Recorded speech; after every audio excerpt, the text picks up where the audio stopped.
Live and direct, Columbus, Ohio, Midwest in the building. Take you on to my world a little bit, baby. You know how it go.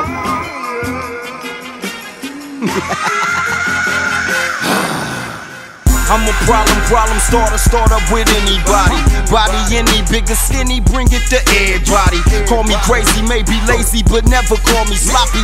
Cause when I do it clean the whole lobby. You see me rolling dip, pick up and grab your chips. Cause when I come, I'm coming probably to start some shit. AKs with extra clips, handguns with hollow tips. Tipping that Henny bottle, blowing on that Sherm stick. Got stripes as a type, nigga, you ain't earned shit. Started fights, buck fights. So I started out, I don't know, man, hard times right here. This really what made me who I am. Coming up out here, man, we ain't really had nothing but each other. You know what I mean? Coming up early, you know what I mean, late 80s, early 90s. You know what I mean? That was like a hard struggle. That's when crack really hit this motherfucker. It took everybody's family. You know, it was like the new drug of choice. To be the home of the brave in the land of the free for me. But they don't really care about me. I'm nothing but a N-I-G.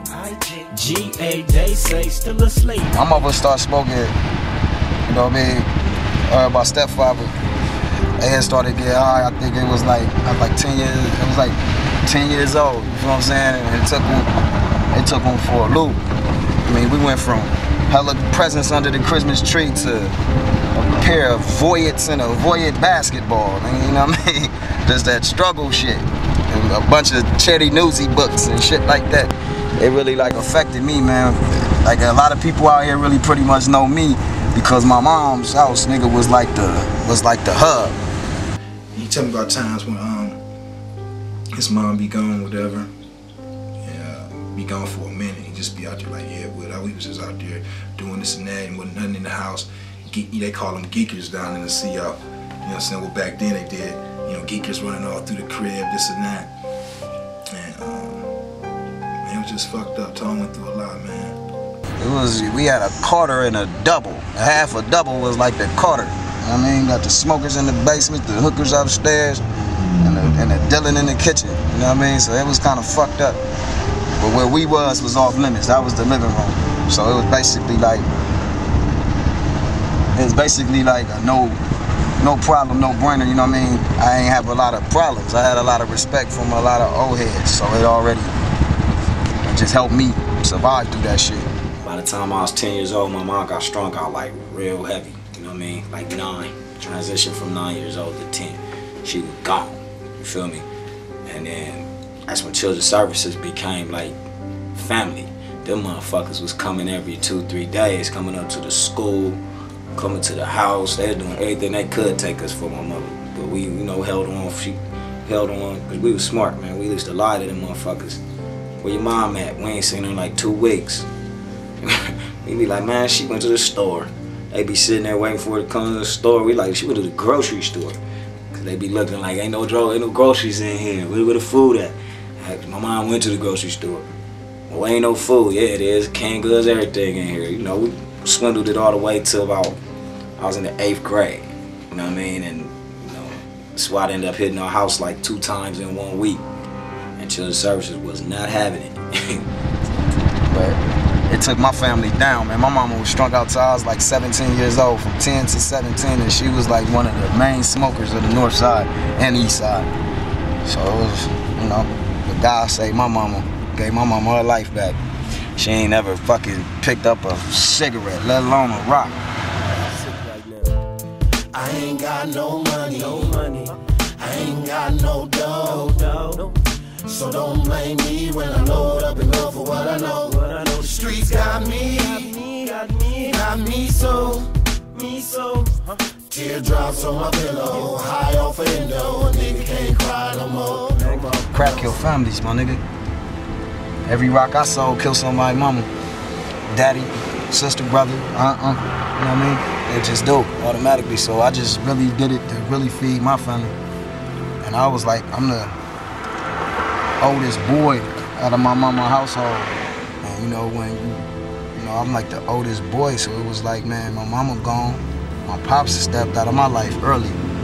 Well, in the beginning, see, I wasn't mostly in my kids' life at that time, man. I was more worried about me, having fun about me than anybody else.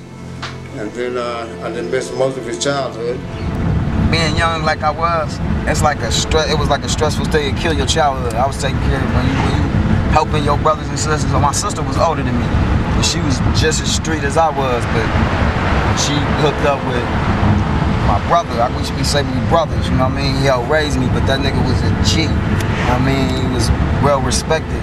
And she had babies by him, so she got to live with him. So it was like a burden, because you don't get to be a kid. See, my life wasn't basketball dreams or football dreams. I really ain't had time. I ran track at school, but shit, I made it to city in the 1600 and the 800, and didn't even get to go because my fucking house got hit by SWAT. And I mean, being young, you so fucking embarrassed about what the next nigga gonna think about or say about you that, you know, I just didn't go out of just embarrassment. So it took a lot of my childhood away chasing these streets. You know what I mean? It turned you to a man too fast. Coming up, man, it was hard. He told me about times when, you know what I'm saying, SWAT hit his house. You know what I'm saying? He told me about times with shootouts. You know what I'm saying? The house, he had to, you know, he covered up his sister. This is a young dude, you know what I'm saying? He's the only man in the house at the time.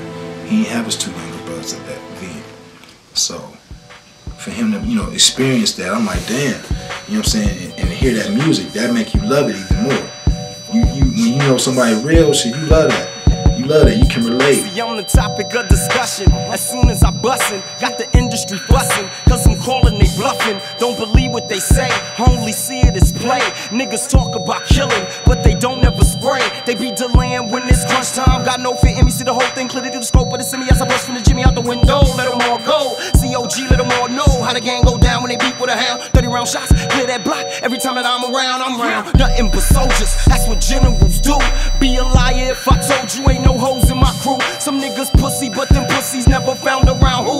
Me, nigga. Yes, nigga, I'm the L to the brew, the fucking cure to the flu. Hip-hop been sick for a minute, since the best two dropping the same type shots and the crew ain't kept it true. Me, I ride for my niggas, that's what riders will do. Some niggas screaming they do it, they done it for who, nigga? Nigga, you fucking with G's. You some pussy, say you pussy, pack your shit up and leave. Leave your record deal behind, homie, relay your G's. Pass it over, boy, you fucking with a soldier. I told ya, nigga, you was fucking with G's. You some pussy, say you pussy, pack your shit up and leave. Leave your record deal behind, homie, relay your G's. Pass it over, boy, you fucking with a soldier. I told